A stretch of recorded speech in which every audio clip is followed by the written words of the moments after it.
হয় ভক্তি নামে মুখৰিত মহ বন্ধাৰ এৰালতলি পথাৰ আৰু মই এই মুহূৰ্তত উপস্থিত আছোঁ ভোজনালয় কাষত উপস্থিত আছোঁ আৰু মহিলাসকল আছে আইসকল আছে তেওঁলোকে এতিয়াও কিন্তু তেওঁলোকে হৰি নামৰ ধ্বনিৰে তেওঁলোকে মুখৰিত কৰি তুলিছে এই অঞ্চল মোৰ সহযোগীয়ে পৰিৱেশটো দেখুৱাব এই মুহূৰ্তত দেখিবলৈ পোৱা গৈছে পুৱাৰ পৰা এনেকৈ এইসকল আই মাতৃয়ে এনেকৈ পুৱাৰ পৰা যি কৰ্ম কৰিলে তাৰ পিছতো তেওঁলোকে ভাগৰি পৰা নাই এনেকৈ দেখিবলৈ পোৱা গৈছে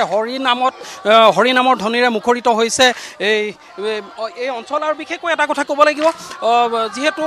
পুৱাৰ পৰা এইসকল আই মাতৃয়ে যি কৰ্ম কৰাৰ পিছতে কৰ্মৰ সম্পাদন কৰাৰ পিছতে এনেকৈ দেখিবলৈ পোৱা গৈছে আজি এই মুহূৰ্ততো তেওঁলোকে হৰি নামৰ ধ্বনিৰে তেওঁলোকে মুখৰিত কৰি তুলিছে মোৰ সহযোগে পৰিৱেশটো দেখুৱাইছে যিহেতু মহ বন্ধা এৰালতলি পথাৰত এনে দৃশ্য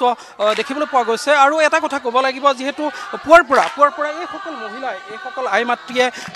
যিহেতু যি ভোজনালয়ত শ্ৰম কৰি আছে তেওঁলোকে পুৱাৰ পৰা যি অতিথিক শুশ্ৰূষা কামত তেওঁলোক ব্যস্ত হৈ পৰা দেখিবলৈ পোৱা গৈছে অতিথিক সেৱা শুশ্ৰূষাত ব্যস্ত হোৱাৰ পিছত এই নিশাৰ ভাগতো এনেকৈ তেওঁলোকে কিন্তু হৰি নামৰ কলিৰে তেওঁলোকে কিন্তু জীপাল কৰি ৰাখিছে এই ভোজনালয় কাষত এনেকৈ দেখিবলৈ পোৱা গৈছে তেওঁলোকে পাচলি কাটিছে তেওঁলোকে বিভিন্ন কৰ্ম সম্পাদন কৰাৰ পিছতো নিশাৰ ভাগত এনেকৈ দেখিবলৈ পোৱা গৈছে মোৰ সহযোগে পৰিৱেশটো দেখুৱাইছে হৰি নামত মুখৰিত হোৱা দেখিবলৈ পোৱা গৈছে সহযোগে পৰিৱেশটো দেখুৱাই আছে এগৰাকী আই মাতৃ আছে আই মাতৃৰ পৰা জানিম যিহেতু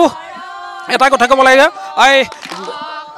পুৱাৰ পৰা আপোনালোকে কামেই কৰি আছে ইয়াতে ভোজনালয় কামত আপোনালোক ব্যস্ত হৈ আছে তাৰ পিছতো আপোনালোকে এই মুহূৰ্তত হৰি নামে মুখৰিত কৰি তুলিছে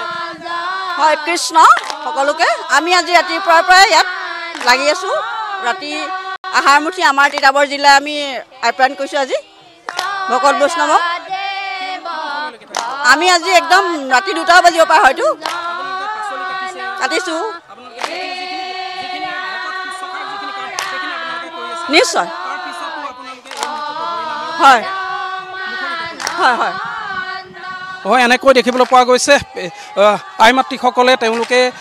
হৰি নামৰ গীতেৰে তেওঁলোকে জীপাল কৰি ৰাখিছে মহ বন্ধাৰ এই এৰালতলি পথাৰ আৰু বিশেষকৈ এটা কথা ক'ব লাগিব দূৰ দূৰণিৰ পৰা অহা ভকতসকলক সেৱা শুশ্ৰূষাৰ কাৰণে তেওঁলোকে যি আপ্ৰাণ প্ৰচেষ্টা চলাই আছে তাৰ মাজতো তেওঁলোক কিন্তু থমকি ৰোৱা নাই তেওঁলোকক ভাগৰে তেওঁলোকক ৰাখিব পৰা নাই তেওঁলোকে এক আনন্দমুখৰ পৰিৱেশৰ মাজত তেওঁলোকে শুশ্ৰূষা কৰাত ব্যস্ত হৈ পৰিছে আৰু বিশেষকৈ এটা কথা ক'ব লাগিব এৰালতলি পথাৰৰ চৌপাশে এনেকৈ দেখিবলৈ পোৱা গৈছে এক উৎসৱমুখৰ পৰিৱেশ বিভিন্ন সেৱা বাহিনীৰ কাৰ্যালয়তো এনে দৃশ্য দেখিবলৈ পোৱা গৈছে বিভিন্ন ক্ষেত্ৰত সেৱা বাহিনীৰ সদস্যসকলেও এক উৎসৱমুখৰ পৰিৱেশেৰে হৰি নামৰ ধ্বনিৰে মুখৰিত কৰি থকা দেখিবলৈ পোৱা গৈছে মোৰ সহযোগে পৰিৱেশটো দেখুৱাই আছে এক সুন্দৰ পৰিৱেশ বুলি ক'ব লাগিব সুন্দৰ পৰিৱেশৰ মাজত তেওঁলোকে হৰি নামৰ ধ্বনিৰে মুখৰিত কৰি তুলিছে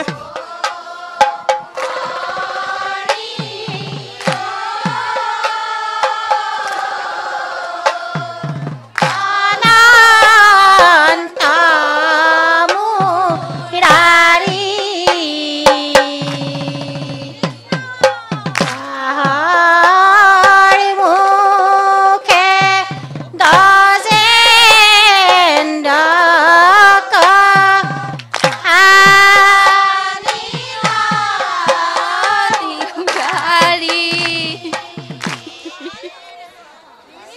কৃষ্ণ।